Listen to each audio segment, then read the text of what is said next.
Now as we talk about development, हमने development की बात करी, लोगों के लिए अलग डेवलपमेंट हमने देखा क्या क्या हो सकता है। तो बेसिकली अगर एक इंसान की डेवलपमेंट में देखा जाए तो एक चीज कॉमन है, दैट इज इनकम। कितने पैसे कमाता है वो, एक तरीके से वो मायने रखता है if you talk about economic development. तो यहां पे आप देखिए इनकम एंड अदर गोल्स। एक इंसान के लिए इनकम जो कि बहुत इंपॉर्टेंट है, और दूसरी क्या क्या चीजें हैं जो इंपॉर्टेंट है उसके बारे में पढ़ेंगे। What may people desire is regular work, better wages, decent price of crops or other products that they produce. In other words, they want more income. Similarly, उनको अच्छी jobs चाहिए, अच्छी तनख्वाह चाहिए, better price चाहिए क्रॉप का अगर वो एग्रीकल्चर है और एग्रीकल्चरिस्ट हैं, और अगर बेसिक में देखा जाए तो उनकी इनकम इंक्रीज होनी चाहिए। फिर पीपल जो लोग हैं उनको इक्वल ट्रीटमेंट चाहिए, फ्रीडम चाहिए अपने एक्सप्रेशन की, सिक्योरिटी चाहिए कि आपकी सुरक्षा हो सके, and respect from others and respect for others also. अपने लिए, खुद के लिए रिस्पेक्ट और दूसरों के लिए भी रिस्पेक्ट होनी चाहिए। ये सब चीज़ें एक इंसान की डेवलपमेंट या फिर एक डेवलपमेंट गोल होता है इंसान का जो वो अचीव करना चाहता है। एज अ स्टूडेंट आपका गोल ये होगा कि आने वाले बोर्ड एग्जामिनेशन में you will score good marks, आपकी नॉलेज बढ़े और आपको अच्छे मार्क्स मिले, आपको एक तरीके से अच्छा प्लेटफॉर्म मिले ताकि आप और अच्छा कर सकें। That would be the development for you. A development for twelfth ही, जो ट्वेल्थ क्लास में पढ़ के अभी एग्जाम देके क्लियर करा है, उनके लिए होगा कि अच्छे मार्क्स लाएं, अच्छा कॉलेज चुने और अपना करियर बनाएं। So different person have different development. The fourth point talks about money और the material things that we buy from it. वो भी एक इंपॉर्टेंट फैक्टर है हमारे लाइफ जिस पे डिपेंड करती है। और नॉन मटीरियल थिंग्स जैसे कि freedom, equality and security, respect from others and respect for others also, ये सब चीज़ें बहुत इंपॉर्टेंट फैक्टर प्ले करती हैं हमारी ज़िंदगी में। अब ये गलत होगा कि जिन चीज़ों को हम मेजर नहीं कर सकते वो इंपॉर्टेंस नहीं है, जैसे डिग्निटी, रिस्पेक्ट हम मेजर नहीं कर सकते बट ये ज़रूरी है। और इंसान डेवलपमेंट मिक्स गोल्स देखता है डेवलपमेंट के लिए। मतलब कि अगर एक इंसान को फॉर एग्जांपल दिल्ली में जॉब मिल रही है 50,000 रुपीज़ में, बट वहाँ पे इन्वायरमेंट पोल्यूशन है, प्रॉब्लम्स हैं, रेंट देना है ज़्यादा है, तो वो ये देखेगा कि कहीं और उसे, जैसे अगर रुड़की में उसे फॉर एग्जांपल जॉब मिल रही है 25,000 की, लेकिन यहाँ पे उसका घर है, पोल्यूशन भी कम है, ट्रैफिक भी कम है, तो वो 25,000 50,000 को बीट कर देंगे उस चीज़ के लिए। तो सिर्फ इनकम ही इंपॉर्टेंट नहीं है, अदर गोल्स भी इंपॉर्टेंट है, लाइक फ्री पोल्यूशन सिटी जहाँ पे कम पोल्यूशन हो, या फिर अच्छा हेल्थ केयर हो, और आपका घर वाले, परिवार, फैमिली शुड बी देयर। तो ये सब चीज़ें एक तरीके से कंपेयर करी जाएं तो 25,000 जो रुड़की में मिल रहे हैं वो 50,000 दिल्ली को बीट कर देते हैं। सो इससे ये पता लगता है कि people look at mix goals.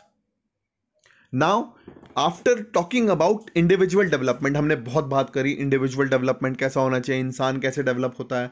Now we will talk about national development. National का मतलब जहां भी आ जाए, मतलब अपनी कंट्री का, एक तरीके से नेशन। नेशन मतलब राष्ट्र, that means Republic of India और भारत गणराज्य जिसे हम कहते हैं हिंदी में, उसकी बात करी जाए। It is a comprehensive term which includes improvement in living standard of people, increase in per capita income, social amenities like education, medical care, social services, etc. to the citizens of a country. अब पहले हम यहाँ पे development की definition देखेंगे। Development में लिखा है रियल पर कैपिटा इनकम होना चाहिए। पर कैपिटा इनकम हमने डिस्कस किया, total income upon population. Improvement in living standard, इंसान की जिंदगी जैसे वो जीता है, like you have good home, you have good facilities, you have inverters at your home, fridges, if you want to go outside you can go outside, in not now because due to corona, but before 2-3 months prior you were free to go, you go on summer holidays with your parents, that you are privileged. That is the standard of life that you are living. And a person who don't have that social amenities and other luxuries item, that is sofa beds, television, internet, they are also living their life, but their standard of living is lesser than you. तो यहाँ पर improve करना है standard of living लोगों का, reduction in poverty, and that is the main important thing. If you reduce the poverty of the people, then living standard simultaneously will increase. Now coming back to the national development, इसमें भी वही factors हैं, लेकिन यहाँ पे individual के नहीं, पूरी country as a whole हम लेंगे। Improvement in living standard, increase in पर capita income, social amenities like education बहुत इंपॉर्टेंट है, पूरी कंट्री में मिलनी चाहिए, medical care, social services, all these things should be provided to the people of the nation. That's why then and there only you can say that the country is a developed country and it is going on a path of development. After talking about individual development as well as national development, we want to focus on this topic, how we will compare the two states or two countries, or how can we say that a country is developed or not. So there are set parameters by which we can measure which country is more developed and which is not. तो यहाँ पे आप देखिए, hence we compare the average income which is the total income of the country divided by its total population. क्योंकि average इसलिए निकालते हैं कि कोई कोई कंट्री छोटी होती है, तो उतना जितना हमारा एक स्टेट कमाएगा इंडिया का, उतना वो पूरी कंट्री कमा रही होगी, तो उसमें भी डिफरेंस आ जाता है. और यूएस डॉलर्स में इसलिए इसे आप मेजर करते हैं बिकॉज अभी जो वर्ल्ड सिनेरियो है, वर्ल्ड इकोनॉमी है, उसमें US dollar is the universal currency. And why it is a universal currency, I will make a separate video for it and will send you. So the average income is also called per capita income. We have already discussed about in the previous videos. In world development report bought out by the World Bank says, अब देखो World bank बहुत important है. World bank एक organisation है जो countries को loan provide करता है ताकि वो डेवलप कर सके, अपना इंफ्रास्ट्रक्चर इंक्रीज कर सके. Like India take loan from World Bank and on a small interest, कम इंटरेस्ट पे लेता है, so that we can build roads, we can build hospitals, we can build different buildings and we can improve our country. So countries with per capita income US dollars 12,056 US dollars per annum, एक साल में अगर पर capita income 12,056 रुपये है या फिर उससे अबव है, 2007 की बात कर रहे हैं, तब का डेटा है, तो उनको रिच कंट्रीज कहा जाता है. जिन कंट्रीज का पर कैपिटा इनकम $955 से कम है उनको लो इनकम कंट्रीज कहा जाता है, एक तरीके से पुअर कंट्रीज भी बोलते हैं उन्हें. इंडिया जो है कैटेगरी आता है लो मीडियम इनकम में, क्योंकि इनका पर कैपिटा इनकम 2007 में था 1,820. ये ज़्यादा तो नहीं है, लेकिन जो लो पुअर कंट्रीज हैं उनसे बिल्कुल डबल है.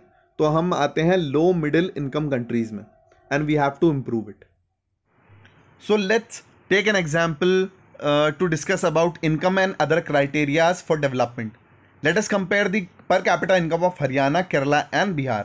If we take these three states of India, Haryana has 1,62,034 rupees as the per capita income, Kerala has 1,40,190 rupees and Bihar is only 35,454. अगर आप इनको कंपेयर करेंगे पर कैपिटा इनकम के हिसाब से, तो कौन सा स्टेट सबसे ज़्यादा डेवलप्ड लगेगा? Haryana. But if you take other factors that we have discussed like literacy rate, per capita income, as well as the net attendance ratio, infant mortality rate, so there will be a difference between Haryana and Kerala and a tough fight. Kerala में literacy rate Haryana से ज़्यादा है, infant mortality rate बहुत कम है, मतलब कि medical conditions and medical facilities बहुत अच्छी हैं केरला में if you compare to Haryana. तो वहाँ अगर ओवरऑल डेवलपमेंट देखा जाए, ना सिर्फ पैसों का, तो हरियाणा जो है ज़्यादा डेवलप नहीं होता, केरला उससे ज़्यादा डेवलप माना जाएगा. अब उन्हीं अलग अलग फैसिलिटीज़ जो अलग क्राइटेरियाज हैं उनके बारे में हम पढ़ते हैं. पब्लिक फैसिलिटी उसमें बहुत इंपॉर्टेंट रोल प्ले करती है.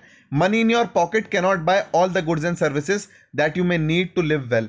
सिर्फ पैसे से ही आप एक अच्छी जिंदगी नहीं जी सकते, बहुत सारे अदर फैक्टर्स भी हैं. Income by itself is not a completely adequate indicator of material goods and services that citizens are able to use. Your money cannot buy pollution free environment or ensure you to get unadulterated medicine unless you afford to shift to a community that already has these things.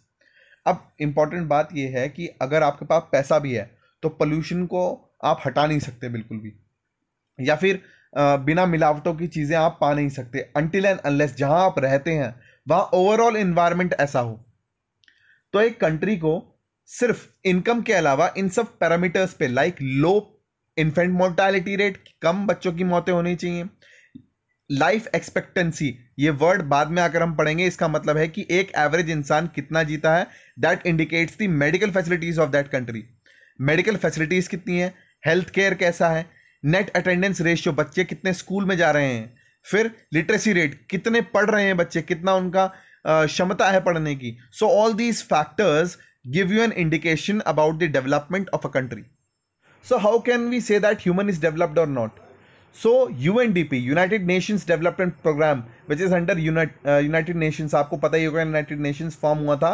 It is an intergovernmental organization which was formed after World War II, ताकि world में piece बनी रहे और जो countries हैं आपस में कोई उनके डिस्प्यूट्स हैं तो वो सॉल्व कर सके. अभी आप देखिए यहाँ पे ह्यूमन डेवलपमेंट इंडेक्स दिया जाता है कि एक इंसान कितना डेवलप हो चुका है, एक कंट्री में जो इंसान रिसोर्स है, ह्यूमन रिसोर्स, वो कितनी डेवलप हो रही है, उस पर इंडेक्स रैंकिंग दी जाती है. और ये जो टर्म है ये दी गई थी मिस्टर महबूब उल हक के द्वारा. He is an economist. In 1990 he gave this you can say indexed and this word to the world. And what are the indicators? सिर्फ हम पर कैपिटा इनकम पे नहीं देखते, हम 3 चीज़ें मेजर करते हैं. लाइफ एक्सपेक्टेंसी एट बर्थ, अगर कोई बच्चा पैदा होता है इंडिया में ऑन एवरेज, या फिर इंसान जो है इंडिया में पैदा होता है वो ऑन एवरेज कितने सालों तक जीता है, तो वो 2011 में 62.5 ईयर्स तक जीता था. मीन निकाला जाए पूरे देश का, जितने भी कंट्री में हमारे लोग हैं उनका कितने सालों तक वो जिए हैं, पूरा डेटा मीन निकाला जाए एवरेज लगाकर, तो 62.5 ईयर्स आ रहा था 2011 में. But in this 6 years we have increased it because advancement in the medical facilities that we have got, and the government of India have done a lot to improve the medical facilities. Now the data have increased to 68.8 years. And I would like to tell you one fact: when India got independence in 1947, the life expectancy was below 40 years. एक इंसान 40 साल से पहले ही मर जाता था. तो तब से लेकर अब तक हमने बहुत तरक्की करी है. we are improving, and I hope that this life expectancy at birth increases in the upcoming years. Gross enrollment ratio. This shows enrollment ratio in primary school, secondary schools and higher education. Gross enrollment ratio ये बताता है कि कितने लोगों ने admission लिया schools में, colleges में और हायर एजुकेशंस में. जितना ज़्यादा enrollment ratio होगा उससे ये पता लगता है कि हम लिटरेट हो रहे हैं. Third is per capita income which is already there. और जो वर्ल्ड बैंक है, जो दुनिया का बैंक है, वो उसी चीज़ से मेजर करता है कि कौन सी कंट्री डेवलप है या नहीं. बट यूएनडीपी जो यूनाइटेड नेशंस डेवलपमेंट प्रोग्राम है, जो यूएन के अंडर आता है, वो डिसाइड करता है कि ये कंट्री डेवलप है या नहीं है on the basis of these 3 factors. India की एचडीआई रैंकिंग 2018 में 130 थी और वो एक पायदान एक्स्ट्रा 2019 में हो गए. So we are improving a lot. Last topic of this chapter is sustainability of developments. This you have studied in your class 8 also. The first chapter, resources. I would like to tell you, sustainable development is a type of development in which people use the resources in a manner so that it could be used by the future generation. They use the current resources judiciously so that the upcoming generation can also use it. So since the second half of the 20th century, a number of scientists have warning the present type and levels of development are not sustainable. हम जो विकास कर रहे हैं, अगर हम factories डाल रहे हैं, इंडस्ट्रीज डाल रहे हैं, like China, US, Europe specially, they have exhausted the resources and now we don't have enough resources for the future generation. Resources are replenished by nature as in case of crops and plants. Basically, I want to say that if you use these resources judicially, then only the future generation will be able to use it. And nature is taking its revenge. Right now we are facing a pandemic and it is rebuilding itself. Especially 2 factors are covered in this chapter. First is groundwater. Very important. We have a huge amount of water on earth, but very few and little is fit for drinking, and we are using it, overusing it. The factories are overusing it. We are polluting the rivers of India, and that's why groundwater is depleting day by day, because there is a geographical pattern is changing, climate is changing, and rain is coming in certain parts of the area and not coming in other parts of area, and we are facing a lot of problem. Consequences of environmental degradation do not represent national or state boundaries. This issue is no longer regional or nation specific. Similarly, degradation of land. Environmental degradation, we are polluting the environment and it is affecting not just only one country but the whole world. Sustainability of development, comparatively a new area of knowledge in which scientists, economists, philosophers and other social scientists are working together. So basically what we want to do as a students, as an individual, we have to think and rethink again that what we are doing with our planet, and then only we will be able to overcome this situation. I hope that you have liked this video. I will cover the question answers in the next video that you will be getting. Thank you. Go through this chapter once again, and if you have books with you, or you can download the PDF of chapter 1 of economics and read the NCERT. It will help you to understand this chapter more. I hope you have liked this video. Thank you.